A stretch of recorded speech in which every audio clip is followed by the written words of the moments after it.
advantages of all products. They never lose their cool. Expand your mind. But I've got a better source of information. Yeah. What's going on? Dirty 30, Beat Down Brown, and E-Dot in the house. Yes, sir. How we doing, fam? Now, is E-Dot kind of related to an EGOT? You know what I'm saying? You done got all the awards, man. I know you're a decorated motherfucker, but I'm saying. We getting there. We getting there, man. We getting there. Okay. Hopefully it'll be, the EGOT. Yeah, damn. I ain't think that's next. You know what I'm saying? Yes, sir. Hey, Yes, sir. Gotta represent. Hey, we thank all y'all. We thank the new subscribers. We thank y'all for rocking with us. We thank you for all the viewers. Man, y'all love us and we love y'all, man. Good stuff, man. Good stuff. Got another one for them? Yeah, man. So we got to start this one off with unfortunate news. And I know everybody doesn't understand how unfortunate it is. But we got another breakup, man. Another famous breakup out there. We don't have all the details, but we got some context clues. Rage Against the Machine. Yeah. Drummer put out a notice. We are not only not going to, finish out this tour, we will never be touring again. Never. We will never be doing a project again. That's wild. Yeah. Like I said, man, these guys get together, they, make a little history, and I don't know, it's just certain things I guess you just can't come back from. And when they put out the statement saying never, like I said, I don't know if he was just truly in his feels or he really standing on it. Like, man, this is a wrap. Don't even bring up the initials, anything. Don't ask me about it. Everybody's doing their own thing. We're done. It's wild because this isn't the first breakup, but every other breakup has been masked as a hiatus. Right. You've seen certain members still, mainly Zach and Tom Morello, still working with each other. They've worked with Public Enemy. They made that super group with I know I'm going to mess it up because I want to say it was Chuck D, them, and Ice-T, but I know I'm messing it up because there was another rocker and all like that. Mm-hmm. And I'm messing it up, but they did the whole super group thing, and they kind of been around each other. This sound like something happened. This sound like we don't fuck with you, because I mean they've gone as far as like they had an 11-year hiatus cracking. Damn. One major thing in all of this, they had a rough leg to this tour to start off because Zach ruptured his Achilles during the show. And I know people will be like, okay, well, what's that mean? Well, one, let's go back into a little history of the group. Rage Against the Machine, high energy rap rock, before rap rock was 100% a thing. Mm-hmm. They were one of the purveyors that they didn't feel culture vulture because it was authentically who they were. Yep. They were truly the children of the Public Enemy Bomb Squad era. So more so than being a rap rock act, they were just a rap group that happened to have a rock aesthetic like some of their forefathers. And they were nice and they were political and they were dropping the jewels, and it never changed. Like it wasn't a case of like, oh, we're gonna do this now and then we're gonna be flashy next. No, it never changed. They were absolutely consistent.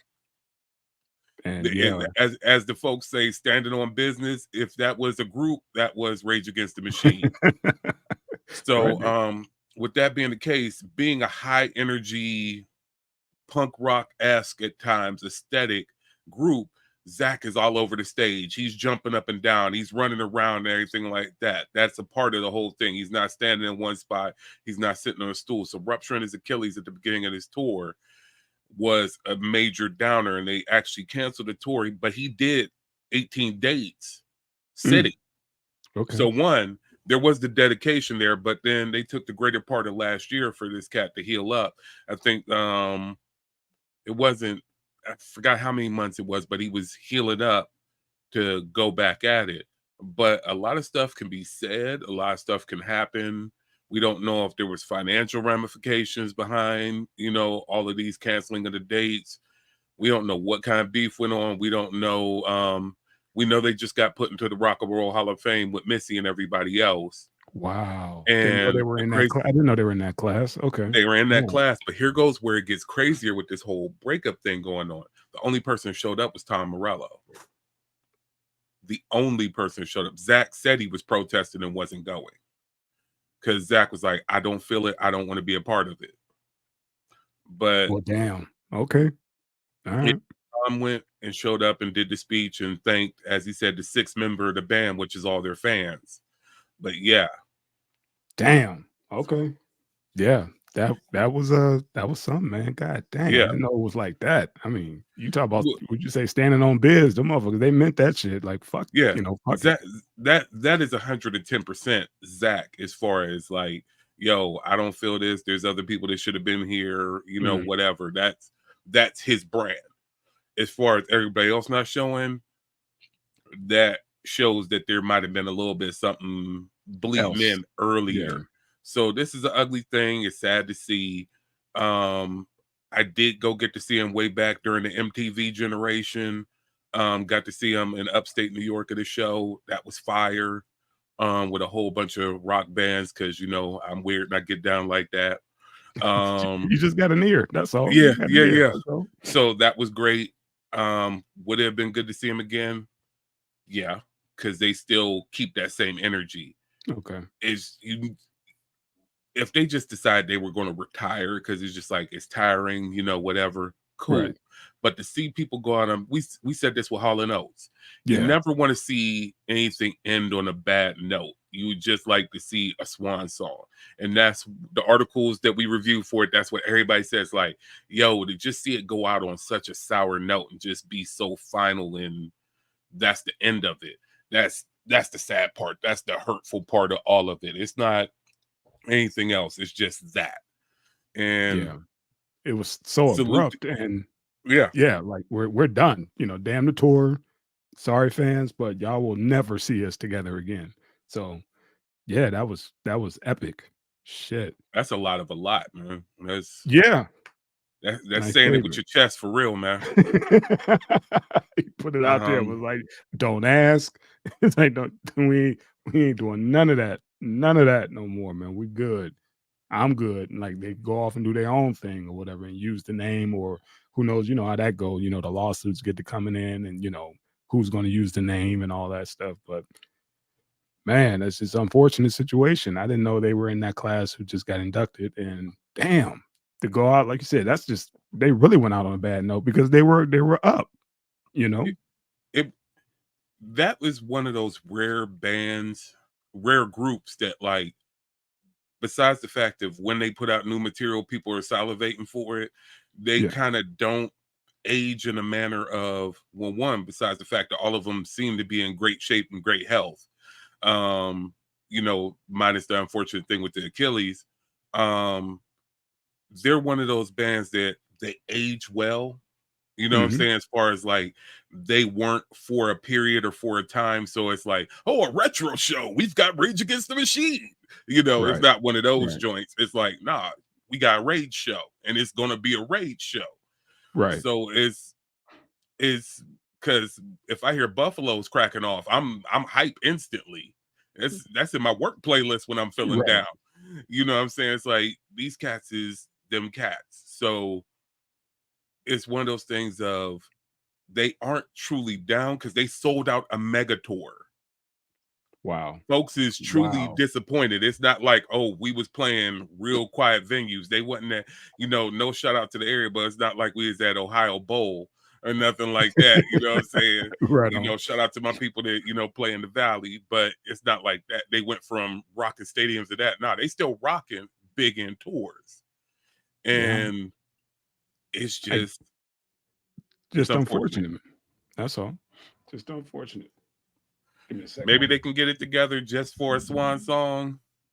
Maybe it's better they don't because cats gonna choke each other out. I don't know what's up, but Yeah, kinda like you that, know, Color Me Bad situation. Every time I turn around, those dudes, scrapping on stage, but yeah, I rather them gracefully bow out. yeah. I can't even say gracefully, abruptly bow out and just be done with it. Don't Woo. play with it, like, well, maybe we'll get together on, in Philly. We'll just link back up, next month. Nah, They're like, don't call me, I'll call you. You know. And I already blocked your number. For something like that to happen, man, it's there's a lot of history there. Major It's stuff some, going on. yeah, and I'm sure somebody's working on the documentary right now, so we'll see. Mm-hmm. Somebody said something about somebody's mama. Or something, man, because damn, that's a lot of money. That's a lot of money. That's a lot of history. That's a lot Mhm. of status. That's a lot of Yeah. everything, man. And just if you weren't in the zeitgeist for a second, the fact of being able to get inducted, go on this mega tour, that can launch off anything that you want to do after that. That Not part. saying that they aren't getting major phone calls afterwards. They work with everybody that they Right. want to work with. But the other thing that made it so crazy is after the hiatus from the tour, Zach popped up on the Run the Jewels tour to do to do his joint with them. Damn. So I don't know. It could be an issue with Zach. Like, oh, so you good enough to go jump on stage with Killer Mike LP? Yeah, I don't know. Okay. I don't know. But yeah, I do remember that was a footnote too. It's like, oh, but this cat popped up at the Run the Jewels tour. So I don't know. That's their But business. also we have to look at, and I hope they look at in this, there's logistics of that. When you go and cancel a bunch of shows, you can't just be like, oh yeah, we back on. Oh no. You get light switches don't work the same way when you turn it off as when you turn it back on. It's a whole long process to turn it on. You don't flip the breakers. Yeah. So you got to go back to a whole nother section to go and get that back on. You got to call up roadies, tour managers, get the venues back on it that had to replace your shit after that. So I hope that wasn't the consideration put into it. Like, well, you was well enough to go do that. Well, dog, that was on. We kind of canceled our shit and gotta get everything, get all the logistics back together and get our shit going. So I don't know. We'll see. Okay. But like I said, this is breakup number 3 or 4. This isn't like this. Yes, it is given, and also this is the first major breakup during the everybody is basically knows what you got in your refrigerator age. See, back then you'd have to hear it through articles, hear it through newspapers, snail mail, maybe MTV News or something, and you get a couple sound bites. But this is the one where literally, like you said, somebody could be in their feelings. Hey, look, I could be mad at Ed right now and be tweeting it like, you know what? Fuck Eddie P and fuck his hat. Like, dog, we ain't finished the show. How you dissing me? We ain't finished the show. And that's where we at. That's it right now, man. And it's like, God, it's so messed up, man, and unfortunate that these cats had to go out like that, like live streaming. Like, I do not like this motherfucker right now, and we are done. Send. Everybody man, you messed up everybody's money. Everybody need to act like they at a Chappelle or Kevin Hart show and lock your phone up when for at least a week. When some shit like this go off. Everybody involved need to be like, you know what? I'm gonna go and get my flip phone.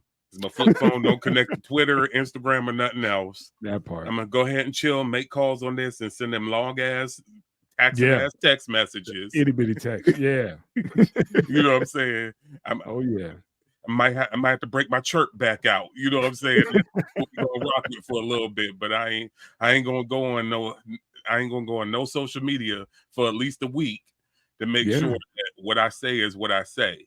Because boy, it's too easy to get your feelings off when you're still in your feelings. That part, just like you said, man. Put away your phone, go get your flip. Just engage for emergency or whatever. Just go sit down somewhere and catch up. Go camping, man. There's some good shit on streaming. I mean, go binge something. Ted Lasso was good as a motherfucker. Definitely, man. Definitely. But sorry to hear about this breakup, and hopefully these guys can at least just work it out. They ain't got to come back together, but it just seems like they just need to sit down and talk to each other. Yeah. All right. So on some strange news, I mean, I heard this read the article about this like a month or so ago. Okay. Plus I listened to my man's podcast, but go ahead and throw it to him, man. Was it Rick Rubin? Yeah, yeah. Yeah, great super producer. Uh, Matt, Legitimately. yeah, super producer. I guess claims he doesn't have any studio chops. He said he has no technical acumen, no musical ability. He says, I don't know how to play nothing, whatever. And okay, Hey, he. I guess you can't put what he does, in a technical term. it's You not know, quantifiable. Well, yeah. So here, like, I put him in the same realm as like George Clinton.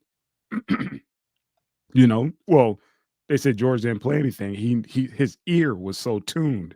If people were he was in a session with these guys and he'd hear something and he knew how to put a play together. And that's yeah, what ended up happening with, Atomic Dog and that classic story. He heard the shit, when they were rewinding it or whatever, or they played it backwards. yeah. And that zoot zoot zoot zoot. That was it. Back. He was like, "Oh, that's dope," and it was like, "No, no, no, that was we messed up. It was playing backwards." And he's like, I said that was dope. Yep, and keep it. And if anybody want to go back and check that, and you hear it, and you're like, "Oh shit, yeah, that is that's Yeah, it going they're backwards running or the whatever tape back on slow backwards." speed. And They was he trying to heard it. get to that sweet spot. He's up there like, no, no, that's what we doing. And when, he's in that headspace, because back then they were on everything up under the sun. He said he was high as a kite and he heard it and it sounded so damn funky. He was like, okay, yeah. And he started and it was like, stop, what are you doing? He was like, that's how I want it. It was like, we didn't punch you in yet. He was like, but that's how I want it. And the rest is history. So I'm But assuming Rick is like kind of like that as well. Go ahead. well, here goes the whole thing that I'm as being somebody who works in and around music, period, and I'm also a student of every aspect of it. And I try to explain to the younger generation, but even our generation, because especially in hip hop and R&B, we've been, I'll go there and say hoodwinked into what our titles are, because let's be honest, it fucks us out of money. Yes. So the fact of the matter is, when you are a beat maker, when you are somebody who actually chops up the samples, composes the drums and everything else, notice the word I used in there. When you're Mhm. playing the keys, you are not a producer, you are a composer. Composer. A composer is a writer. You wrote music, even using synthetic pieces, because we have sample-based albums. Even going back to Kraftwerk, even though they were mainly synthesized, they used sample. Going into Art of Noise, they were using sample-based pieces, and those were full compositions done by a composer that got writing credits. Now, See? when you, as a beat maker, go and call yourself a producer, that limits your money. That puts you in a box. You don't get writing credits. Now they act like only the dude that wrote the lyrics to that R&B Right. cut or to that rap cut is the writer. No, you're both writers. Just like if that rapper or that singer tells you, the composer, or tells that engineer, hey man, them snares too loud, you can't hear my voice, hey, do me a favor, put an EQ on that. That's what production is. Production is the ear that adds the flavor, that communicates between that engineer, that composer, that arrangement engineer. There's like about Artists. 30, 40 different titles on a record Yep. that we do all the work of, but we only get paid for this one small section. So with that, Rick Rubin is a super producer. He is that ear, and he does have that vibe. And no, back in the day, you didn't have to know how to work a mix board because there was a mixing engineer there. You went to Standard. school for that. Standard. You know what that is. Yeah, that's what you Yes, went to school standard. for. Yes, Yeah, there's standard. a That was mixing the engineer. standard And there's even until an assistant mix before we went full digital, there was an assistant mix engineer that would work the tape, that would go and write down the time code or whatever. So it Mhm. was two dudes on the boards before you Yes, even got started. one lacing the whole board, track 1, track 2, track 3, the dude who did the track list, I'm sorry, Hmm. yes, Yeah. tracking, but Yeah, so that was a job in itself. So a producer was that dude that sat at the back of the room, heard your yes, performance, heard yes. what was going on, would say, "Hey, do me a favor. That's great, that guitar part, but you got the wrong amp cabinet there. I need you to swap that out and go give me this, this, and this.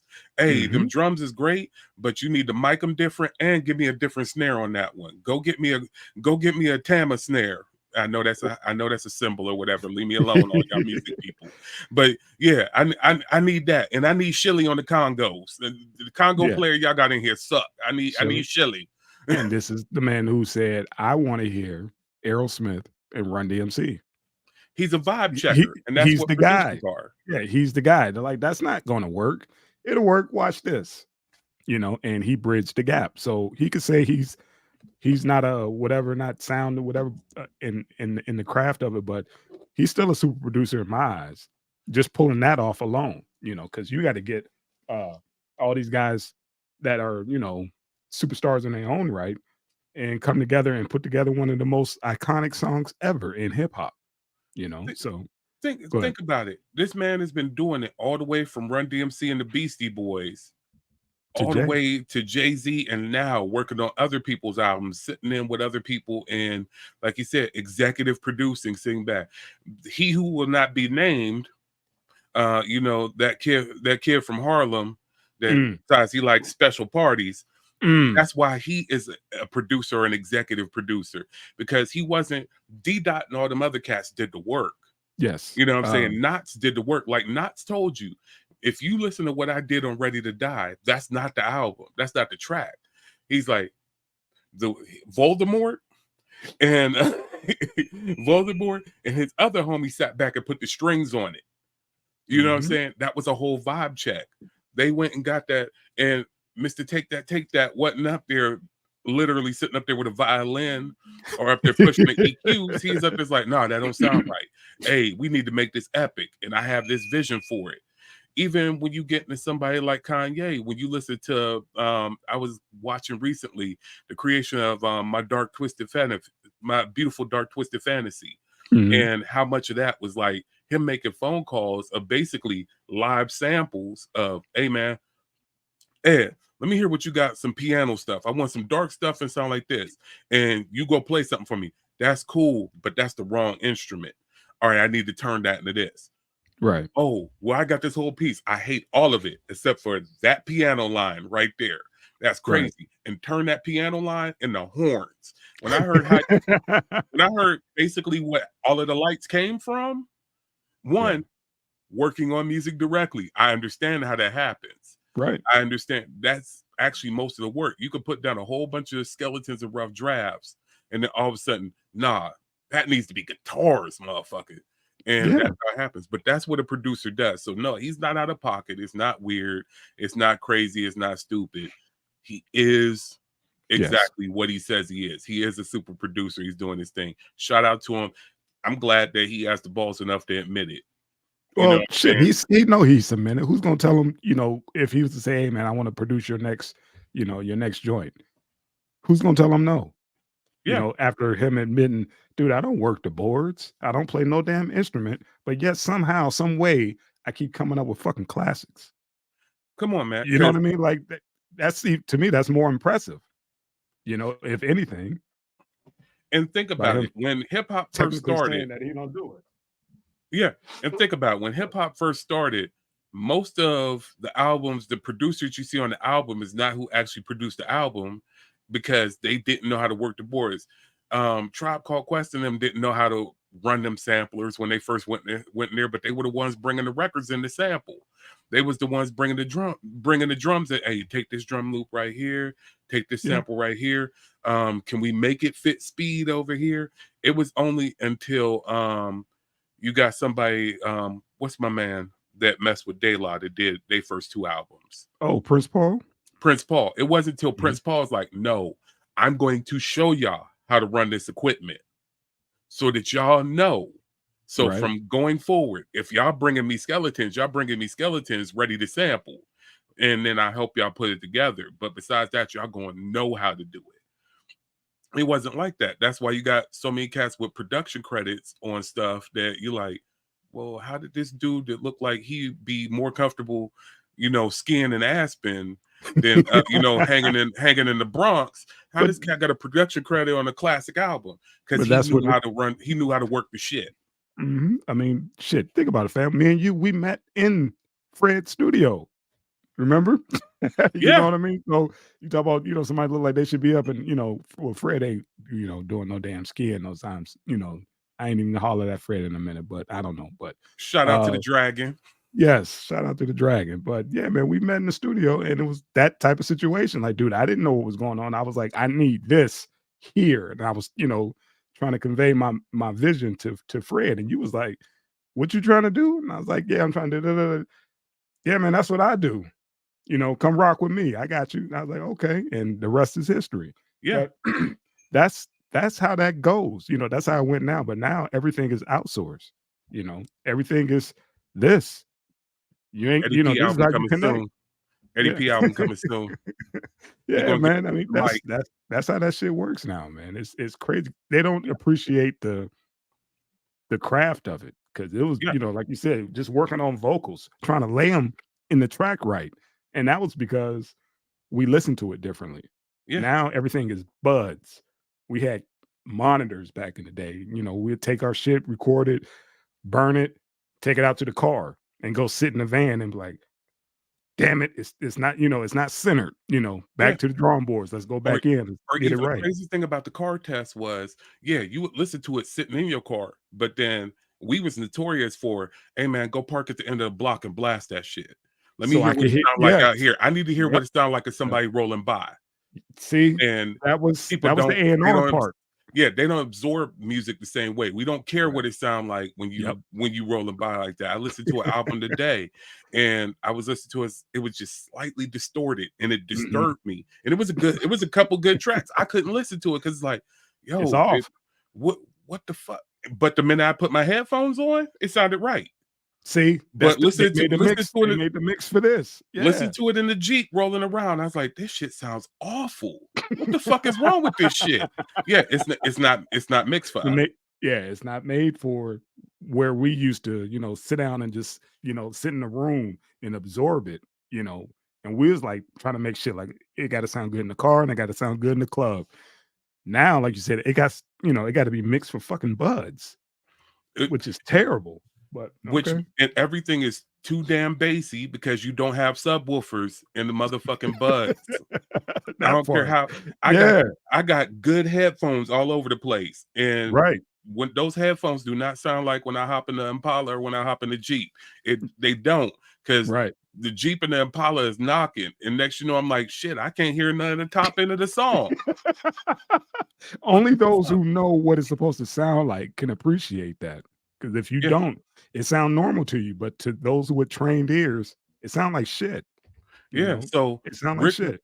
Rick Rubin being the ear, being the vibe check, and being everything else, he is exactly in the pocket for what he's doing. And nah, I ain't gonna talk shit on that man. Kudos to you. You brought me Yeah. some classics. Yeah. You know what I'm saying? Like repeatedly. I hated on 99 Problems at first, going back and listening to it and seeing the artistry of how you made it layer out. Man, Dog, you a you gotta beast for that respect shit, it. man. Yeah, you You a gotta beast respect for it. that shit. At first I didn't like the guitars. And I was like, oh, come on, man, that's too much. I don't. And then, like you said, the way it's layered, it fit. It fit. And the way he flipped it, and yeah, and where he flipped stuff from, it's just like, Yeah. dude, the fact this man is producers are literally sponges. They're absorbing from everywhere. So Right. it's like, hey yo, man, I know you don't normally mess with this, but this Spanish guitar is gonna be crazy over your stuff. You like Spanish What? guitar, man. I don't do just shut up and listen. Right. And throw it in there. And next you know, it's like, oh shit. I get it. Because Yeah. you can only explain so much. You have Mhm. to actually show them and let them, like you said, absorb it and like, oh, I got it. I got it now. Yep, you were right. You're Yeah. right. I'm just gonna shut up, fall back, and let you produce. Let you Yeah. do your thing, and that's the process. That's what I miss now. Like you said, it's just everything slapped together. Nobody's worried about. It's not EQ'd because it's all digital. So it has the dynamics is too crispy. You Yeah. know what I mean? Real music is sloppy. It's not, not a straight line. Yeah. It has some dynamics to it, but that's the technical part that got lost in the sauce. But yeah, man, shout out to Rick Rubin and his non-producing, non-working the board ass. I don't care. Mhm. He's still doing his thing. You still make it fire. And you gonna have a spot on the next Eddie P mixtape, man. You know, Indeed. he got his, he ain't showing you, but he got his notebook right in front of him. He got new bars up, man. It's gonna be crazy. Indeed. Ain't no flutes on it. We gonna get Eddie P over 40 bars. Over 40 bars playing the triangle. Yes, coming soon. And with that right there, we thank y'all for coming out. We gonna roll that beautiful beat.